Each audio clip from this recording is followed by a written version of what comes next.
विदेश नीति पर सोनिया गांधी, राहुल गांधी ने मोदी सरकार पर एक साथ अटैक कर दिया है। सोनिया गांधी ने फिलिस्तीन के मुद्दे पर प्रधानमंत्री मोदी को घेरा तो राहुल गांधी ने भी ये कह दिया कि विदेश नीति निजी दोस्ती से तय नहीं होती।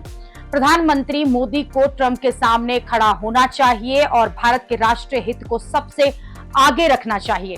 ट्रंप से दोस्ती को लेकर राहुल गांधी ने घेरा तो नेतन्याहू से दोस्ती को लेकर सोनिया गांधी ने प्रधानमंत्री पर सवाल उठा दिए।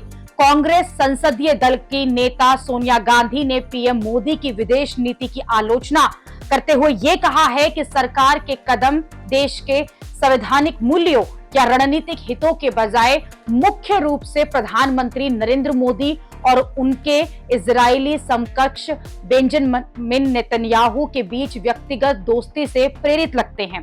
सोनिया गांधी ने कहा है कि फिलिस्तीन के मुद्दे पर भारत को नेतृत्व दिखाने की जरूरत है।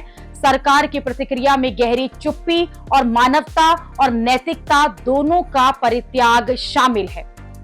उन्होंने आगे ये लिखा है कि ये व्यक्तिगत कूटनीति कभी भी स्थायी नहीं हो सकती और भारत की विदेश नीति का मार्गदर्शक सिद्धांत नहीं बन सकती है। उन्होंने ये भी कहा कि इसका परिणाम केंद्र सरकार ने अभी हाल ही में देखा है, जब अमेरिका ने उनकी दोस्ती के प्रयास को बुरी तरह से विफल कर दिया।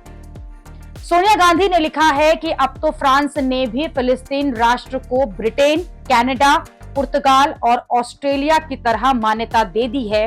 उन्होंने बताया कि संयुक्त राष्ट्र के 193 सदस्य देशों में से 150 से अधिक देशों ने फिलिस्तीन को मान्यता दी है।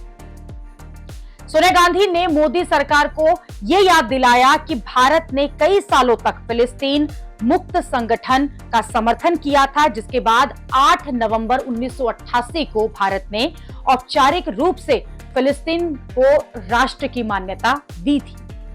सोनिया गांधी ने मोदी सरकार को इस बात पर भी घेरा कि भारत वो देश है जिसने आजादी से पहले ही दक्षिण अफ्रीका में रंग भेद का मुद्दा उठाया था। अल्जीरिया में स्वतंत्रता संग्राम के दौरान भारत ने अल्जीरिया का समर्थन किया था। बांग्लादेश को पाकिस्तान से मुक्ति भी भारत ने दिलाई थी।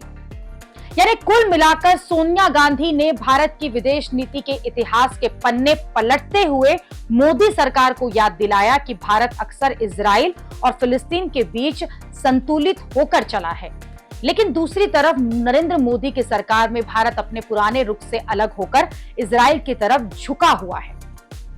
इससे पहले प्रियंका गांधी भी फिलिस्तीन के मुद्दे पर लगातार मोदी सरकार को घेरती आई हैं। प्रियंका गांधी ने तो संसद में फिलिस्तीन वाला बैग लेकर वो पहुंच गई थी। इतना ही नहीं, कांग्रेस में रहकर भी पीएम मोदी की विदेश नीति का समर्थन करने वाले शशि थरूर ने भी फिलिस्तीन के मुद्दे पर खास तौर पर पलटी मारी थी और सोनिया गांधी ने जो कहा उसका समर्थन किया। शशि थरूर ने सोनिया गांधी की बातों को प्रभावशाली बताया। साथ ही शशि थरूर ने कहा कि वो इजराइल के शुभचिंतक हैं, फिर भी वो सोनिया गांधी की बातों से सहमत हैं कि भारत की नैतिकता और सभ्यतागत विरासत ये मांग करती है कि हम गाजा में हो रहे भयावह घटनाक्रम के निर्दोष पीड़ितों के लिए न्याय की मांग करें। थरूर ने कहा कि इजराइल भारत के दोस्त हैं, लेकिन एक मित्र होने के नाते हमें उन्हें सच बताना होगा। ये नरसंहार बहुत लंबे समय से बहुत आगे बढ़ चुका है। इजराइल को अपना निर्दयी अभियान अब बंद करना होगा।